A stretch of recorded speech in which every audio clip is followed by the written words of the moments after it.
going to be looking at linear equations. This is an 8th grade topic, and it starts off connecting back to our 7th grade proportional relationships.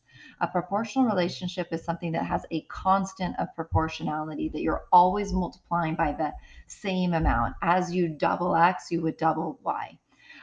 So when we're doing these, one of the easiest ways to graph a relationship to show the millions of different pairs that could work here is to create a table. So we need to understand that X and Y are affecting each other. X is called our independent variable and Y is called the dependent variable. Whatever you put in for X is going to affect Y.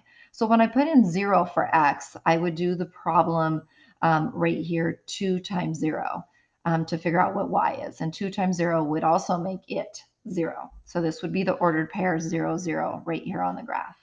I could pick any number in the world I want.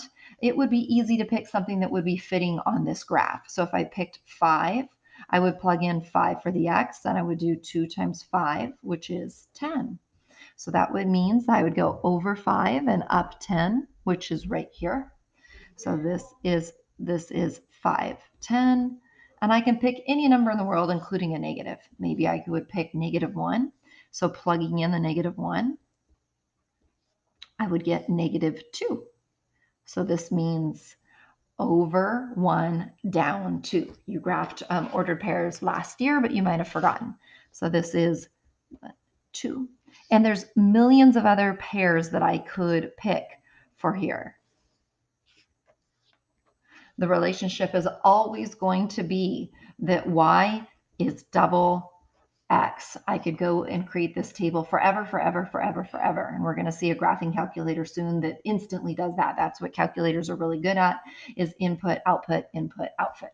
This is proportional again because it's straight and through the origin. And each one of these, when you divide them, Y over X would get you the same constant of proportionality, which in this case is a 2. 20 divided by 10 is 2. 8 divided by 4 is 2. It's a consistent ratio for every one. This is where we get onto the 8th grade problem. And we will see that there is, it's not going to go through the origin anymore. So when I plug in the 0 here, I would get 2 times 0 minus 5. So I'm plugging in the 0 for right here. 2 times 0 is 0, minus 5 is -5. So this is over 0, down 5. So this is the point 0, -5. Okay, it's no longer proportional. Okay, when I plug in a different number, any number I want, I'm going to randomly pick 2. This would get me -1. 4 minus 5 is -1. So this is the point over 2, down 1. Okay, here we start to see, well, I probably should do one more point, fill in my table. I'm going to go ahead and pick negative, maybe -1. So 2 times -1 minus 5, and that is going to give me -7 when I work it out, over 1, down 7.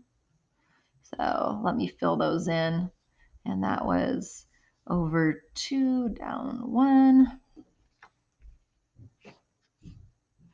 I think this one I did off just a little bit, You can see. Okay, and I'm penciling in this line. This line is millions of other points that would also work in this relationship. Every one of these has the Y is in this same thing where you would double the X and subtract 5 from it, double the X and subtract 5 from it. You'll notice that these two lines have the same exact pitch to them, tilt or slope we can refer to, but this one crosses at 0 and this one crosses at -5. So we're heard of the number in front of the X as the constant of proportionality, but as we move into our 8th grade problems, it's going to be called the slope. Notice they had the same thing here. This is the unit rate, how much it went up for every one box. Each of these is going up 2 for every one box you go over.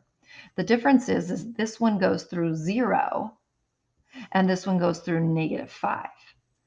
Okay, the y-intercept of this is 0. The y-intercept of this is -5. Okay, just to show you something, this is my key that I did earlier, and I happened to pick different numbers, but notice the lines were the same location on the graph, even though I picked different numbers on my chart. This relationship has millions of points. Okay, they're always interdependent, x and y. Y is always twice as big as the x. Looking at the next one here, when I'm picking numbers for something that has a fraction in it, first off, I always pick 0. So 2/3 of 0 is 0. And then when I'm going through, I usually pick the denominator. Why I pick the denominator for the x is it'll make your math easier, because 2/3 of 3. The 3's will cross cancel, and that will get you a 2. Okay, and maybe I'll pick a -3 here. 2/3 of -3 is -2. Easy number to work with is to always pick the denominator. So it goes through 0, it goes through over 3 up 2, over 3 up 2 is that second point, and it goes through back 3 down 2. Remember, the x tells you left or right, the y tells you up or down. And so I'm going to get a straighter edge here and draw in this line. Okay, when I plug in 0 now and I do 2/3 of 0 and add 1 to it, it gives me 1. Okay, when I plug in 3 this time, it gives me 2/3 of 3 plus 1. Well, those cancel out, giving me 2 plus 1, which is 3. You'll notice that this is 1 bigger. This is 1 bigger. What do you think this one's going to be? 1 bigger. 2/3 of -3 plus 1 is -2. So this one is 0, up 1, over 3, up 3, back 3, down 2.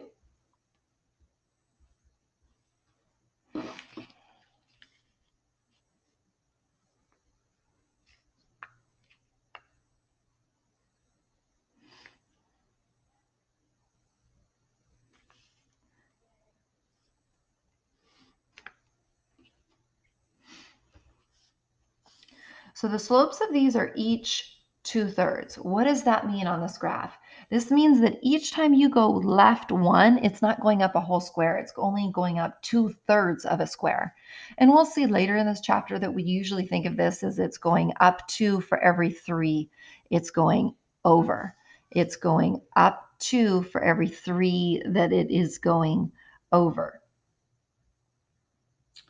And then the y-intercept of the first one was 0, but the second one was 1. Do you see that 0 anywhere on here? Can you see that 1 anywhere on here? So we'll see those relationships later on. Looking at this bottom one, we see that x and y are the same. So if this is 0, this is 0. If this is 1, this is 1. If this is -5, this one would be -5. They're always going to match.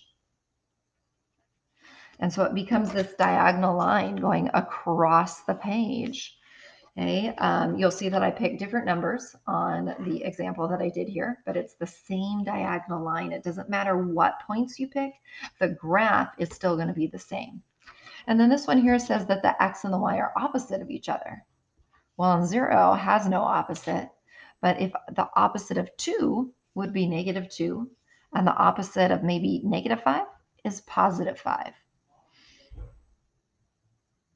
Over 2, down 2, back 5, up 5. So it kind of looks like this. Okay, so we'll notice that here, the invisible number that's right in front of it, the unit rate is 1. It's going up 1 each time it goes left. This one right here, it's going down 1 each time it goes from left to right. The y-intercept of them both are 0. These both happen to be proportional, whereas this one was proportional, but this one is only linear. Proportional relationships go through the origin, and there's 1 unit y over x ratio. These will always reduce to 2/3 for their y over x, where this does not, because there is addition involved in the problem as well.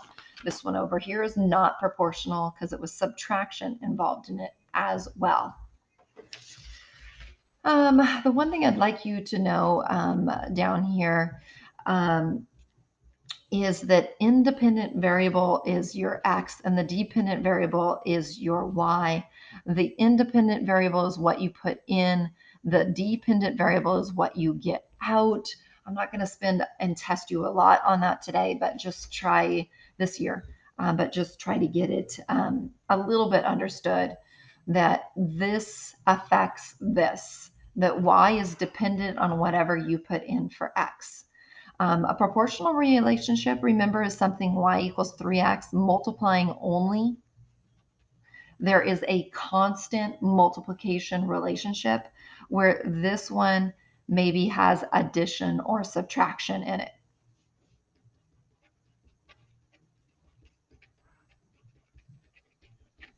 Okay, that was a long lesson. Thanks for hanging in there.